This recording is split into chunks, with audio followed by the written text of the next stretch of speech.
Welcome to this edition of Whiskey and Wealth Tech. I'm your host, Alex Serman, Managing Director here at First Rate. Today I am joined by Steve Campisi of the Pensar Group. So, Steve, thank you so much for joining me today. Happy to be here, Alex. Thanks very much for inviting me. Absolutely. So, we're having a unique episode today. We're tangentially moving away from whiskey for a moment for our drink of choice for this episode, and we are diving into the world of port wine. So, for those of you who are unfamiliar with port, this is a sweet wine, a dessert wine from Portugal in Oporto, Portugal. And it is a favorite of mine. I've actually gotten to go to Portugal and tour some of the port houses, things like that. And so I've really fallen in love with this wine, and it is tangentially related to whiskey because many whiskeys are actually finished in port barrels, and so that adds really nice flavor to whiskey that I really enjoy, which got me into drinking port itself. And so, Steve, why don't you tell us a little bit about what port are we drinking today, since this was your suggestion? And I can't claim credit for that. I deferred to my daughter, who's something of an enophile and really studies up on this stuff. And she knows I'm not too much of a drinker myself. I'll have some coquito at Christmas and maybe toast some champagne. But the little bit of wine that I do drink is port. It goes down easy, it's very tasty, and she gave me this recommendation. I think this is like a value investment in terms of wine because it's not very expensive and it's very good quality, very highly reviewed, highly rated. Um, it's supposedly known for its fruitiness and perhaps a little spice. I learned to go swill like this. My daughter shows off by swilling it so aggressively. You think she's going to spill it, but no, nary a drop. I'll have to practice on that. Yeah, I'm not confident enough to start slinging it around. Otherwise, my computer and my desk will be covered. But so we can give this one a bit of a taste. So cheers. Cheers. Hmm. Mm, Smooth, is it not? that's very smooth. And as wine goes, I can tell it's a young wine. And one of the things that we notice about it, this is a ruby port, and so there's different kinds of port. There's rubies, there's vintage, coletas, and then tawny ports. So most people know the rubies and the tawny. You might have heard of white port, but the main difference between ruby and tawny is that these rubies are aged in steel vats, whereas the tawny ports spend some of their life in wood. So for those of you that are whiskey drinkers, the tawny port tends to kind of mix well with the whiskey drinkers, whereas the ruby ports tend to mix well with people that are more wine centric. So kind of like more like your Pinot Noirs, some of your fruitier A wines. testimony to this is I'm on my I'm about to take my fifth sip. I'm practically swilling this. I thought to myself we should have gotten some good tasty chocolate, maybe a cake or something like that to pair with this. There's that whole thing of chocolate and port pairing, maybe some Mhm. cheese. Oh yeah. Uh, but I thought too late. It's really good. It's very fruity, very fruit forward. It's got some spice to it. It's a Can't tell if you can see on the camera too much, but absolutely beautiful ruby red color. So if you kind of look at it, get a little white background, it's just beautiful color. And one of the interesting things about port is that some bottles you have to drink the whole bottle the moment you open it. You can't save it, and then others you can keep for years. And so this is one of those bottles that it's not going to go bad. Mm. In a day, you can have it for several months. Keep it in a cool, dark place, and you'll be good. Whereas if you get, say, a vintage port that has the year on it, um, that one you want to save for a special occasion because that's the kind that you let age in the bottle for a long time. And then once you open it, you drink the whole thing. So bring all your friends and family over and celebrate the occasion. Um,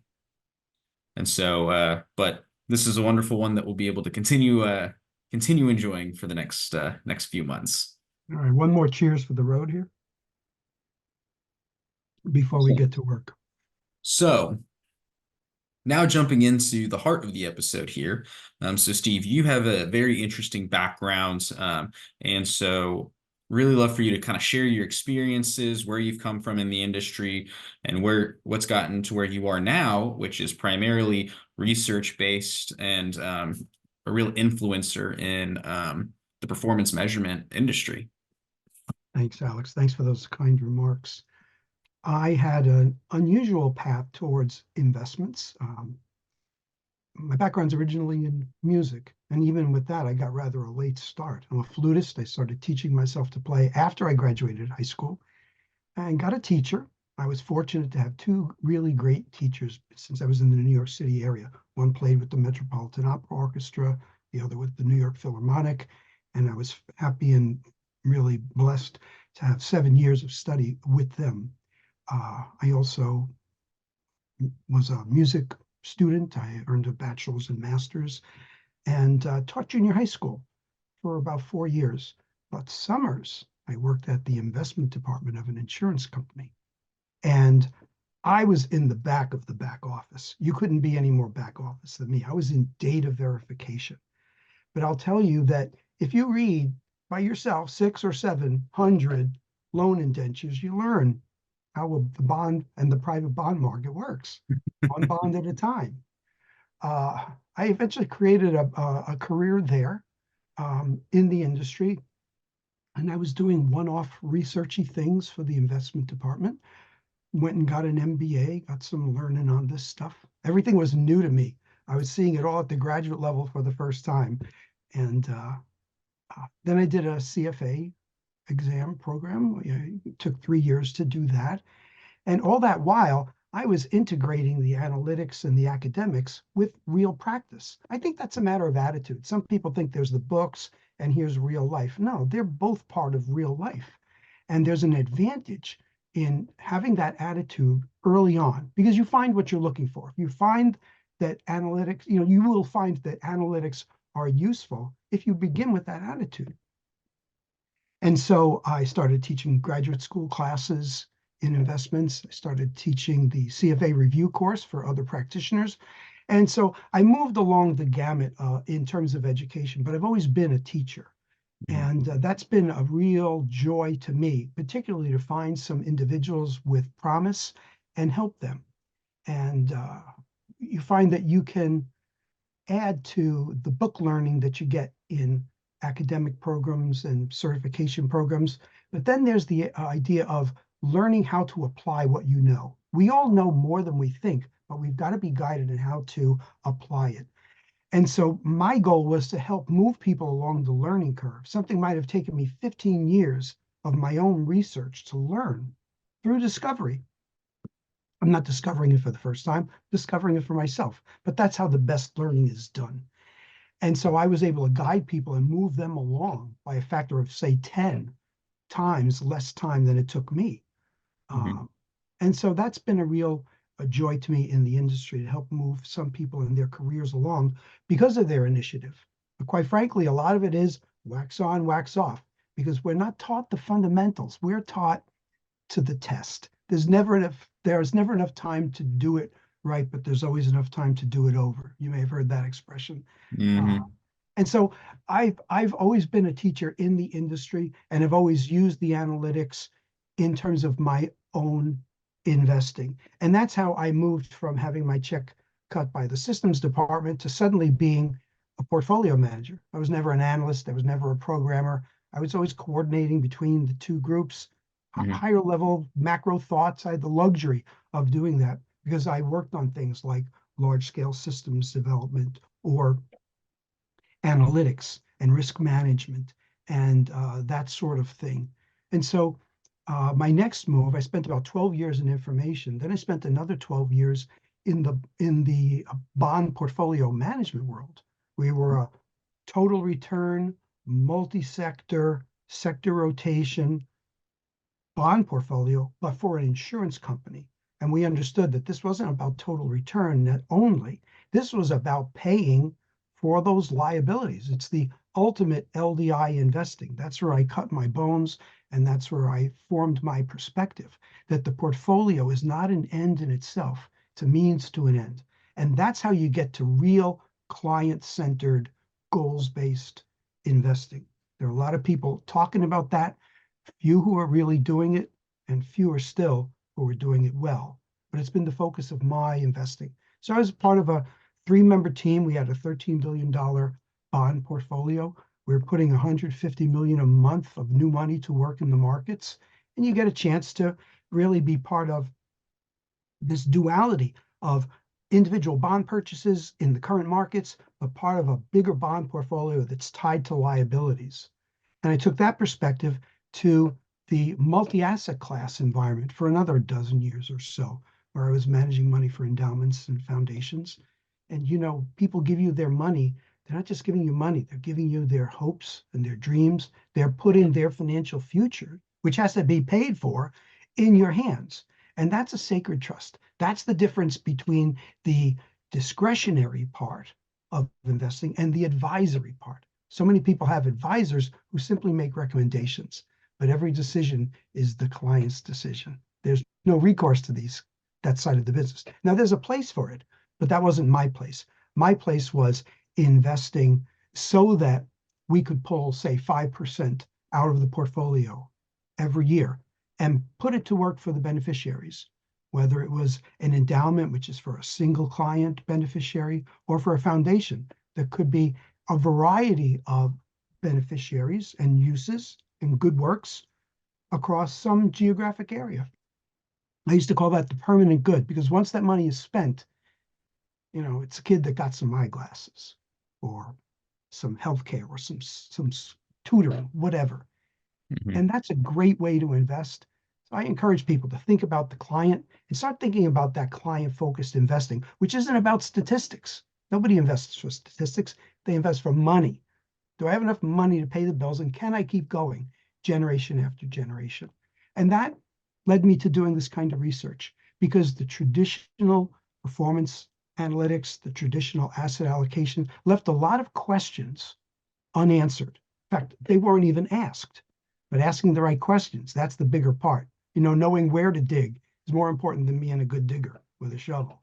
And so I had to develop these answers on my own. And I just carved out enough time to do it. I think that's why I was encouraging performance people to do that. Carve out some time, find something that you think will work at your shop, and go propose it and take the initiative. Don't just react, because the industry, it's not really moving forward as much as it could be in this regard. Mhm. Long story.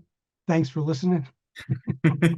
Well, thank you, Steve. And that leads very well into, why we're kind of meeting here today. So you have been working with me and First Rate on a series of articles that we're collaborating on around fiduciary responsibility. And so the first three articles have come out, and are out in the world. People have been reading them. We've been getting a lot of great feedback on them. But could you really tell me about, what caused you want to write these specific articles? This is really around institutional firms and their fiduciary responsibility and understanding risk from a client's perspective. So kind of what led you to this particular topic, and kind of what's your goal for these series? What are you hoping readers get out of it, and hoping what action would they take once they've read through the Mm, articles? mm. Your question is a little tutorial in itself of the value of this approach. Um, because I was an institutional investor, I had about $2 billion that I was responsible for investing. And as I went along, answering my own questions with this kind of research, uh, I started naturally guiding other investment managers. And halfway through my dozen years or so doing that, I detached half of my book, kept another billion. Um, and because you should be in the game, you should be actively investing and then writing about it. While I was doing that, I'd come up with questions that were critical for my clients. One key question, which is the least glamorous but most important factor of your success, is what's a sustainable withdrawal rate from your portfolio? Now, it depends on whether you're keeping this for 30 years and then it ends, like a retirement portfolio. So this is applicable to individuals. Or is it meant to be done in perpetuity, like an endowment and a foundation? How much can you spend? You would be aghast at the minimum amount of research that goes into that decision. People will say, I think I'm going to earn 7.5%. Inflation's 2.5%, so I can spend 5. Yeah, you can spend 5 as long as you're guaranteed always to get 7.5. But what about the fact that it's down sometimes? Sometimes it's down 3 years in a row. What then? Because the market will have eroded your portfolio, and each time your dollar withdrawal is a larger percent of the portfolio, so you are on a trajectory downward. And it would help if the industry would talk about real values, but no, they continue with the canard of nominal values. Look at what it's really worth, and you start to see that you continue overspending. It goes down a little, and then it hits an inflection point and is on its way to crashing and burning. So this was an important question. And I came up with pretty much zero real analytical guidance from the academic part. So started my own. This became a whole facility at my last employer, and it reoriented how they did the entire business to where they said, I can't imagine before we thought this way. What were we thinking? We're beating the benchmark. It doesn't work if you beat the benchmark and you underperform because you don't have enough money to keep going.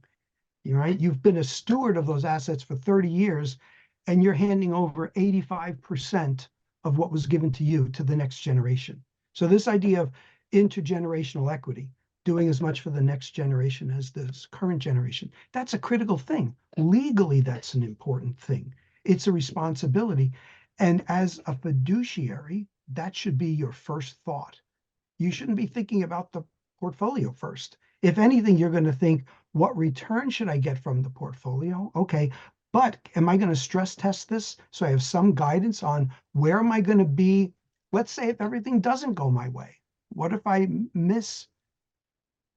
if I overestimate the return I'm going to get? I get the lower quartile of returns. How much is that? Research will tell you, and this is not hard to do, it's somewhere around 150 basis points. Okay, 150 basis points is not a world of difference. You wouldn't be falling over dead with shock that you had 150 under what you expected. But that could be the difference between success and failure, where you define success as withdrawing what you expected and preserving, at least, if not growing, what you were given for the next generation. So this approach emerges from that. When you're facing your clients and you're talking about critical things, and the question comes up, am I okay? Do I have enough to keep going? That should be something you can answer with great confidence. I couldn't until I did my own research. So I've come to see firsthand that establishing this holistic, goals-based approach that's rooted in fiduciary responsibility and stewardship. And I know stewardship is something that's at the heart and soul of First Street. And that's why it resonates with you. And I greatly appreciate that. And working with you guys, that you have to start here. We can't start with asset allocation and mean variance optimization and stock picking. That's 3 or 4 steps down the road. We first have to say, why are we here? What are we here to do? What are our duties to our client? And what do we need to get ready for in order to satisfy that? And that's why I think that building this set of first 3 articles dealing with fiduciary responsibility, the mission of the organization and its goals, and then what I say, how are we going to pay for this? That's when the investment part comes in. It's like at best 3rd on the list, not 1st on the list. I would tell my clients, we're philanthropic investors, and the word philanthropic comes first for a reason. And that's the opportunity, you can start to give other people, which is to capture your client's heart first. Before you wow them with your dazzling investment acumen, let them know that you're really their true partner because you feel what they feel and their goals are your goals. Is that too preachy? I don't know. Well, if you're gonna get on a soapbox, this is the forum to do it. But I It's totally the poor agree. talking. But I totally agree, and I think that having these articles and really with the goal of getting people to understand what what's important here. We need to put first things first. We need to understand that our clients, their goals and their needs and their wants are the most important. And what are they really? They're not always just return based or things like that, but it's how can we fulfill our mission? And how are you helping facilitate doing that? And coming at it from that direction and looking at, what are the risks, what are the goals from the client's eyes, and how can you, as the fiduciary, help them achieve that? So, Yeah, if you want to get your client to say, wow, in a meeting, or this is almost too good to be true. I've had clients say that to me because I stopped showing them statistics. I said, here's a simple picture. Here's a graph of your portfolio, what you hoped it would do, grow with inflation. Here's your real portfolio. It grew. In the good years, we weren't spending every dime we made. We weren't spending like drunken sailors. We were spending enough according to a plan, and the rest became a surplus. And there was more money at times of larger returns. This is a great thing because it built up a surplus. And we're able to show them things like on our watch, we got to 2000, the year 2000, the market was going to take a big turn downward. It was going to lose double digits over 3 years. And you were going to be withdrawing 5% in each of those years. Yeah, you were going to probably lose a third of your portfolio. But the good news was we built up such a surplus prior to that. We had a 50% surplus. Where's the statistics that says this is your funding ratio? In most portfolios, it's not there. It's not there at all. It's starting to be there on the pension side because they were forced to do it by legislation. And they're now leading the industry in terms of real goals-based investing. But we were able to show them, wow, all this time we were growing a surplus, we were also growing the amount that we were withdrawing relative to your goal. But we weren't doing that at the expense of the portfolio. We were able, with a 50% surplus, to lose half and still be fully funded. So you're okay. This was the ultimate stress test that you're doing a good job as a fiduciary. And we were able to give this message to them so that they can go out to donors and say, who would you rather give your dollar to? Somebody else, like some of these leading institutions that were cutting back their programs just when the need was greatest, or us who were standing tall and increasing the support when the need was greatest. See, that's a wow story. And it comes from what? What you talked about, being a good fiduciary, knowing what comes first, and acting that way in the investment program. absolutely, and having a process that you follow and the Mm. discipline to do it. So, as for those of you who know me personally, my favorite football coach is Nick Saban, sadly formerly of Alabama, my alma mater. But he always said you got to trust the process, and that's why he was consistently a winner. There were up years and there were down years, but you trust the process, and that's what brings you success. And understanding what are your goals, what are the outcomes you're trying to achieve, what are the steps you need to do to get there, because at the end of the day, that's what's most important is, are you following that process to do those things, or are you focusing too much on the outcome and missing that? Right. So that's wonderful. And so we've got these first three articles out. We're continuing to do more series. So what's next? What's the next topic on the agenda? Well, I'm going to be following the process, as you said. Our first step in this was to outline the fiduciary and stewardship aspect of it. That's sort of the plan. You now have to turn the plan into a portfolio. And step one of that is getting a reasonable strategy that's going to be expected to deliver on those goals that the client has, those monetary goals. The asset allocation process is what I'm talking about. This is the forward-looking analytics, and it starts with sense of what's in the markets. Now we have to admit we have no idea what's in the markets. We will have a reasonable estimate based on a lot of analytics, a lot of economic thought, investment thought. Marry all that together, we come up with a set of expectations of our returns, volatilities, correlations between the assets. How will they fit together to be a portfolio that'll deliver the return we believe that we need with a level of risk that's not going to undermine our success? That could be done more or less rigorously, and it could be done more or less in the context of client goals. So you can't probably write just one asset allocation article. I think there will be a few, just like we had to have 3 articles to talk about the holistic goals-based client-centered approach. I expect to see a couple of articles on asset allocation, all of it looking at a practical issue, which is how do I get the best diversification? I don't want to over diversify. I don't want to have redundancies. I don't want to have things that have different names, but they act the same. I'd rather just have a reasonable number of inputs, but know that I'm getting what I've called the double-barreled benefit of diversification. You hear anybody talk, you can go get an MBA or go get a CFA charter, they'll talk about the fact that diversification lowers risk.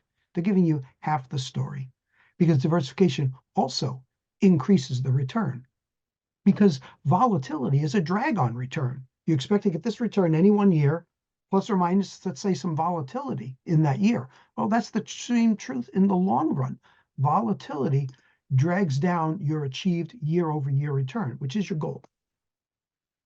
So you'll find that you have two statistics. If you had to give your clients statistics, you'd say there are two things we're doing for you with this asset allocation. We're lowering your year-to-year volatility by X basis points. We're also increasing your portfolio's compound return by a certain amount.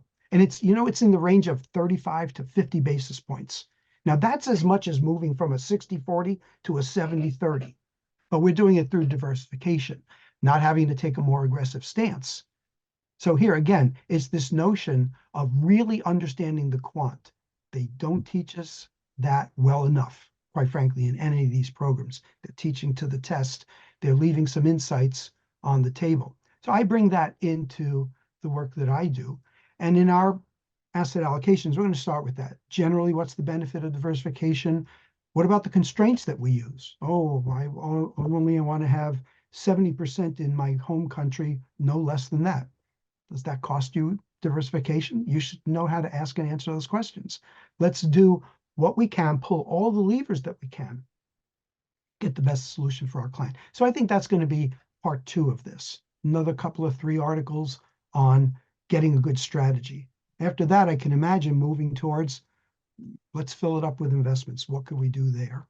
Mm-hmm. How much should we be active? How much should we do passive? These are all questions that we're going to address. And I think when all of this is said and done, your little investment program you'll have in terms of, short, not too tedious to read articles that fill out this mosaic. I think it's going to be great. I've really enjoyed the responses that we've gotten from the existing articles. I think people are going to get a lot out of the upcoming articles as well. And to your point, this really fills the mosaic of what's the investment process, what's this cycle, what's this look like, and how can you do this in a way that really is looking at it from the client's view and benefiting them in the long run, and doing it in an intelligent and efficient way. So I'm really looking forward to seeing how this impacts the industry, and hopefully some people make changes for the better, having read these bite-sized articles. And hopefully this philosophy of risk first, it goes right through the entire process. And so to say that we're doing every aspect of managing your money with a consistent philosophy, it's not like some organizations are large enough to have silos. This one does this part, this one, this is the economics guy, this is the asset allocation part, here's the portfolio construction. We're taking a common philosophy. And at the center of it all is who? The client. Absolutely. Now I've got one final question for you before we wrap things up. So you're doing a lot of things that other people don't do, and that's what you try to share with people. That's what you try to help other people learn. What's something that you feel like everybody should be doing in this industry but aren't? Besides listening to me, right? Oh, wait, but this one's going to be listening to me more of me.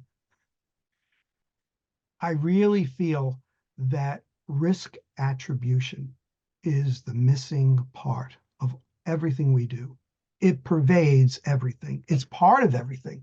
Risk is what we do, what we manage. You manage risk, and the great market God gives you a certain return for the risk you've taken. That could be market risk, could be various aspects of active risk. We need to be aware of the risks we are taking, but we also need to be aware of how each decision adds to the overall risk of whatever we're talking about. Now, if you ask people this question, they will not have answers for you. If you say you've just done a mean variance optimization using the Markowitz algorithm, which is nothing more than a big weighted average. It's really not that complicated. If it seems complicated, you really don't know it. But stick with us. We may touch on that at some point in the future. You know, um, if you looked at a forward-looking asset allocation, you'd say, okay, here's my strategy. It's X, Y, Z amount of these assets. And its overall volatility is this number. Okay, how much of that number comes from each of your components? Just silence, crickets in the industry. We're not taught that. Oh, shouldn't you know that? I think you should. The same is true when you have funds in a portfolio. Here's their active return. Here's their tracking error. How much tracking error versus how much return came from each fund? Talking about the active return. The secret that they don't teach you in books is that when a portfolio is efficient, it gets that way because, drum roll, every asset contributes as much to risk as it does to return. If you didn't have that, you wouldn't have an efficient portfolio. You'd have one thing contributing 80% of the risk and 20% of the return, and the other contributing 20% of the risk and 80% of the return.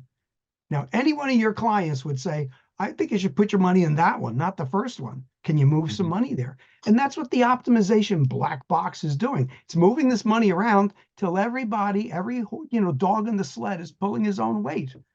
That's how we have to think. That's the part that we're missing. We've had the Brinson algorithm, the holy grail, right?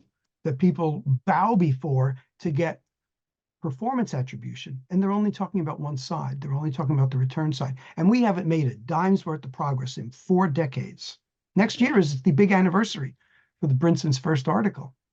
When he created that, it was just a comment about pension funds. And he wasn't really talking about all the little pieces. He just wanted to say the active part that you're all spending time on is really actually a detractor to performance. But we've taken that and made it the holy grail. We're calculating it every day for all the sectors, never meant to be used that way, but we're happy. I would say, fine, if you're happy, I'm happy, but can you tell me something about risk? And that's the part I'm trying to push the industry towards. And I think we need to have the clients asking these questions. Somebody has to be saying to the clients, you should be able to ask this. You'd ask this of your plumber or your electrician. We're no different. We're no better. We should be able to tell you if these decisions are worth the risk they're giving to you. So there's my one thing. If you said, just give me this one thing, I'll be a happy man. I agree, and I know you both, you and I both pound that drum plenty frequently, so we're very much on the same page of that. But this has been an absolutely wonderful episode. It's been a great time catching up with you, Steve, Thanks. and getting your insight, your experience. I think our listeners are going to really enjoy it. And so thank you for listening in, everyone. If you have questions for Steve, please feel free to reach out, comments, add it to the post wherever you're listening from, and we'll happily have Steve answer that in our upcoming episode.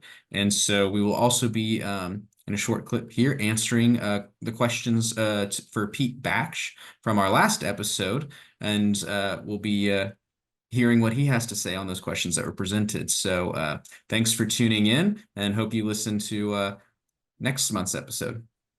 So thank you. So on our last episode, we had Pete Baksh from the First National Bank of Mount Dora as our guest, and we had a question for him from Nishimwe Gorith. She asked, what types of data should firms show in order to help show transparency, especially on topics such as ESG to their clients? And so here's the answer from Pete for you, Nishimwe.